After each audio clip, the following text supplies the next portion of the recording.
Hello everyone, my name is Dr. Joel Rosen and I want to welcome you back to lesson number 4 with understanding MTHFR and methylation. We last left off with explaining the different possible mutations you can have, minus minus, plus minus, and plus plus. The more mutations or altered genes, the more you're going to fall behind on making energy, being able to build things and break things down for over 250 cellular activities in the body. An important thing about methylation that I failed to mention is that basically when methylation is working properly and supply is able to keep up with demand, basically methyl groups will turn off the expression of things. So it's been said that I have all the information in my arm to be able to grow an eyeball out of. So why don't my cells grow an eyeball out of that DNA or inside of that tissue or those cells? The reason is because I have proper methylation activity and it's turning off the expression of that information in there. Or if I have a virus and I've had a cold sore on my mouth before and my immune system's very strong, it means I'm methylating. I'm turning off the expression of that virus and I'm not getting a cold sore. Or if I have a lot of stress and I'm run down and then I find that once every 6 months I have a cold sore, then I haven't been methylating very well. Or if someone comes in and has shingles, I know they're not methylating very well. Or more importantly, if they come in with Hashimoto's or type 1 diabetes, or they have MS, or they have celiac disease, then I know they're not methylating very well because they haven't been able to turn off the expression of their inherent DNA, and that's what methylation does. And so if you have a plus plus, there's going to be a more likelihood that you're going to not be able to turn off the expression. If you have a plus minus, then there's another chance that you may not have the ability to turn off the expression. However, there's other things besides the actual lanes of highway. So this is really important for this lesson.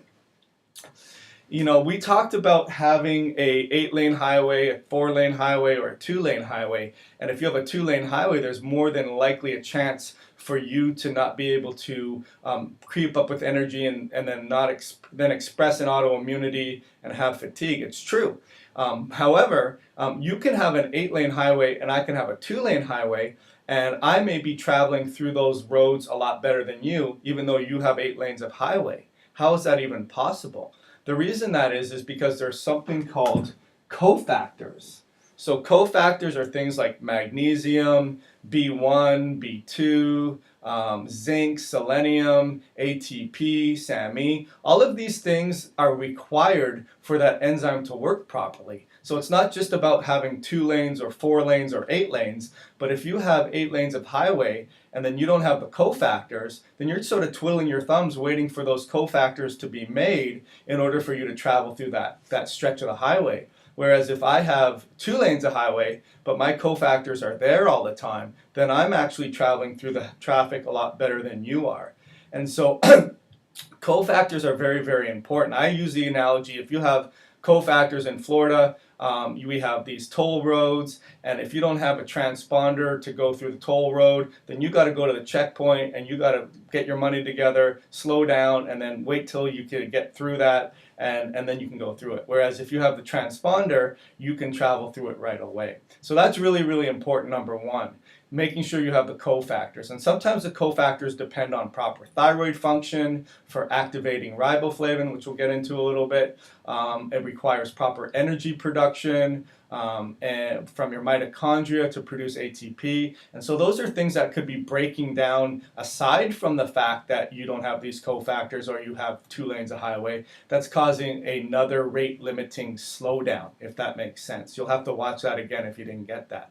The last thing that I wanted to talk about were inhibitors, so things that will slow down traffic. So we talked about the double whammy of having 2 lanes or 4 lanes of highway and then not having the toll road or the cofactors to pass through that highway. But you can have something called inhibitors, and inhibitors are car accidents that are in the middle of the highway. So that would be a triple whammy where you have a 2-lane highway, should be 8 lanes, you have no cofactors, no transponder, so you have to slow down, and then all of a sudden you have a car accident that's in the middle of the highway. Or you have a football game that had 80,000 people that were let out of the stadium, so that's going to cause more demand. That would be stress. So there's really 4 things.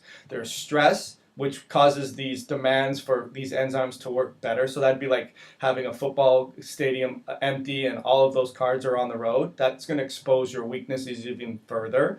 Having a car accident, which could be epigenetic factors. So things like heavy metal toxicity, taking hormone replacements, taking folic acid, taking steroids, taking Cipro, even any type of mercuries or even infections. All of those things are car accidents. And then having 2 lanes of highway, and then finally having no cofactors or transponders. So there's basically 4 things that could happen that's going to really slow down your traffic. So it's not all about the more gene SNPs you have, the more problems you have. Or the less gene SNPs you have, the less problems you have. Every gene SNP is different. Even if someone had very similar genes, they would have completely different expressions. And that's why it's really important to talk to the patient. Hey, what are you dealing with? Are you dealing with fatigue? Are you dealing with brain fog? Are you dealing with joint pains? Are you dealing with anxiety or depression? Are you having miscarriages? We really need to ask the patient what they're dealing with to get a better understanding as to where all of these genes are expressing. So hopefully you got a little more information. A couple light bulbs are going off. My name's Dr. Joel Rosen. I look forward to helping you understand MTHFR and methylation and helping you with your chronic health condition. Thank you so much.